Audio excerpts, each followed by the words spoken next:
मुझे यहाँ पर दानव के नाम से जाना जाता है और मुझे मेरे गुप्तचरों ने यह सूचना दी थी कि हस्तिनापुर नरेश हम पर कृपावान हुए हैं। उन्होंने हमारे अंग प्रदेश के लिए एक शासक भेजा है।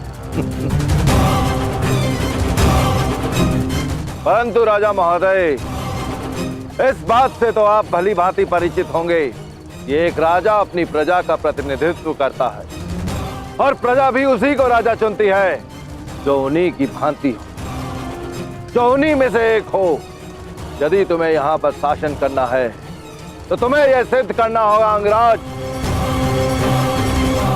कि तुम हमारे ही जैसे हो।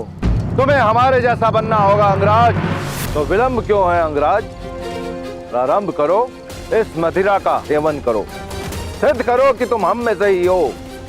अन्यथा तुम इसी समय यहां से वापस जा सकते हो।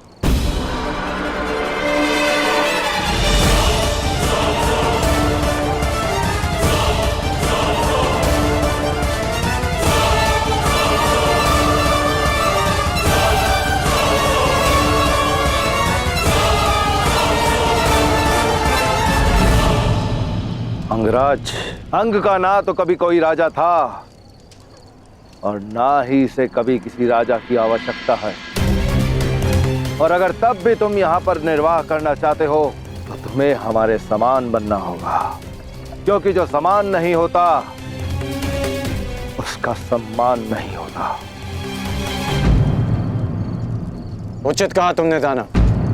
जब तक हम समान नहीं हो जाते हम साथ नहीं रह सकते। परंतु समान होने के भी दो मार्ग होते हैं। पहला कि मैं तुम जैसा बन जाऊं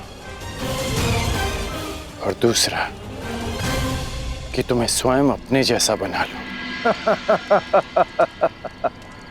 हाँ, तुम हमारे जैसे हो और ना हम कभी तुम्हारे जैसे बनेंगे अंगराज।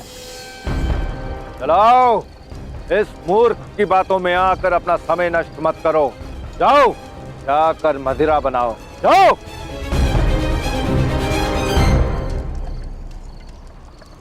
मुझे समझ नहीं आ रहा, तुम शांत क्यों थे कर्ण?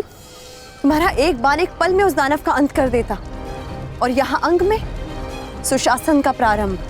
ऐसा हो सकता था,